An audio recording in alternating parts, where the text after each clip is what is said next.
So Tyler, we're back in a bull market. We know that the S&P 500 has hit an all-time high earlier this year. We finally recovered all of the losses from that painful bear market that we went through in 2022. So it's time to talk about, I think, something that's really useful. And that's a combination of stocks that have been big winners, but also stocks that we have a lot of conviction in because now they're the biggest stocks in our portfolio. You ready to have that conversation? I always love talking about the big positions I own because they typically mean I have conviction in them. You have to be willing to talk your book sometimes and put your money where your mouth is, or in this case, put your mouth where your money is, right? That we've already invested in these stocks. They're big winners for us. And for you and I both, there are stocks that we've continued to buy more of. I'm Jason Hall. This is Investing Unscripted.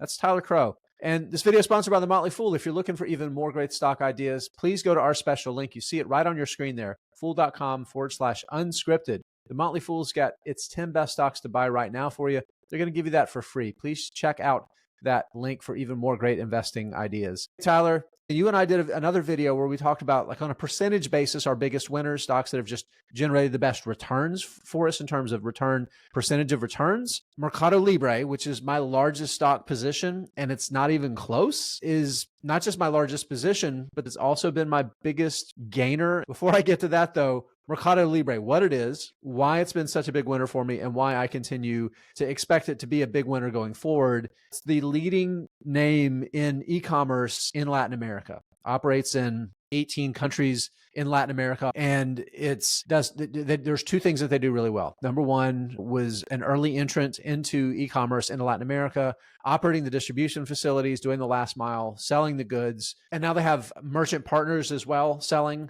on their platform.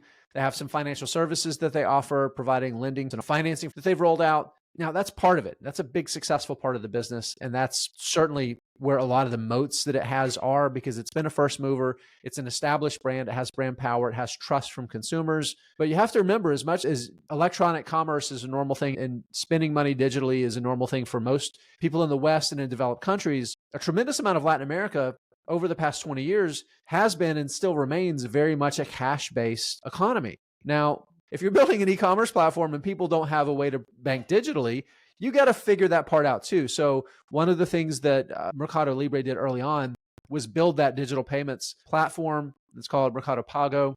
They worked with local establishments for people to be able to go into your local mart and put money on your Mercado Pago account. So you could actually fund it with real money, and then you could use that to purchase on Mercado Libre.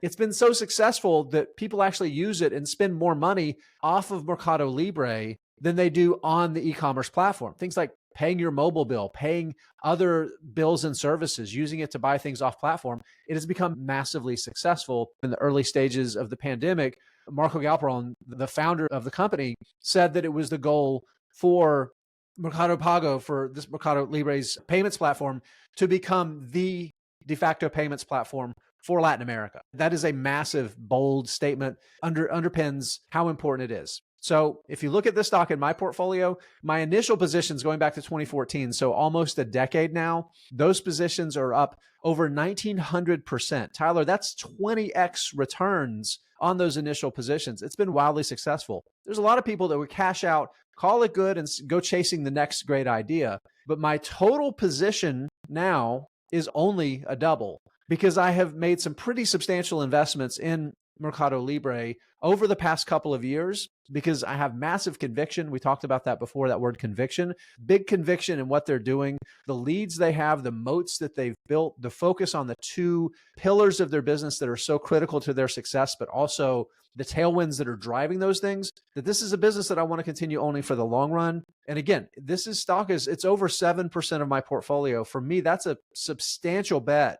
And in terms of dollars of cost basis, it's also my largest investment. Now, you've got it's complicated that you're going to share with us, because technically you're not going to give us your largest, you're going to give your second largest, but there's a reason why. It really actually depends on the day, really, because as you're alluding to, I've done this video with a similar concept with one of our other colleagues, Matt Frankel, over on his YouTube channel. So if you want to hear my largest position at that moment, I would go check him out. But the difference between my first largest, which is MPLX, and Petrobras, which is my second largest, sometimes it just flips between the day. So I'm going to go with Petrobras because it is my as of right now, by a couple of dollars, my second largest position. And If you're interested in MPLX, go to Matt's channel. I'll put a link to that in the description here. But yeah, let's talk about Petrobras. To me, that's the yeah, more fun one to talk about anyway. yeah. So this was my venture into deep value investing in 2022. Fitting that you mentioned Mercado Libre because we're all staying Latin America in this particular video today. It is, as of right now, it's my second largest position, but like I said, very close. And Petrobras used to be called Petróleo Brasileiro. It is the national oil company for Brazil. And if we were doing this video probably 5, 6 years ago, we would have been joking about how much this company is a hot mess and a ton of debt and probably in trouble, which was very true at the time.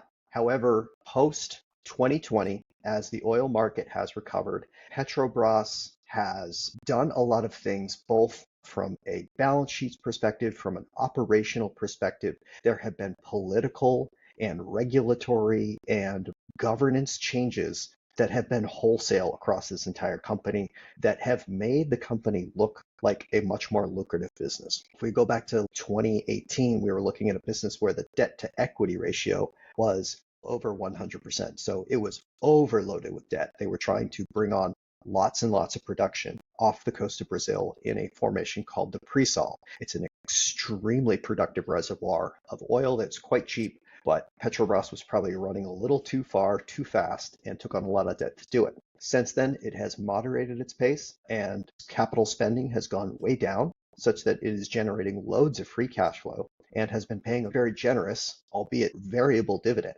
At the time of my purchase. And this is something, Tyler, we've seen adopted more broadly across the oil and gas industries because it is such a cyclical industry. And even within the cycles, the realized profit based on the price of oil or natural gas or whatever the resource you're producing can vary substantially. A lot of these companies have adopted that policy where they're paying out a portion of their free cash flow, which can vary from quarter to quarter. So you vary your dividend based on how much of your free cash flow you need to retain for capital investments versus the excess that you can send out to shareholders. So you don't make a promise that you can't keep, or if you try to keep it, you end up limiting your business. So it's a smart policy and one that has certainly paid off well for investors because they own healthier companies as a result. Yeah. And it's actually codified in the bylaws of the company that say they have to pay out about 45% of free cash flow, provided that they are below a certain threshold of debt. So it's like that they have created such strict bylaws for governance to prevent from previous shenanigans of prior management operations. So today we have a much, much better looking company. Debt to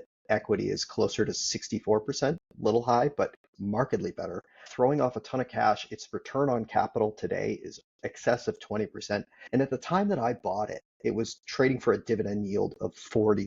Today, that yield is closer to 16, 17 because the price has gone up and variable dividends do fluctuate over time. But all in all, it's something that I was looking at the oil patch in 2022, and I found that the international majors like Petrobras, Equinor, Shell, and BP were all trading at huge discounts to what we were seeing on the American market with ExxonMobil or Chevron. And most of them had the same drivers in terms of production growth, healthier balance sheets, robust cash flows, but the international companies were just trading at such cheap valuations relative to what we were going in America.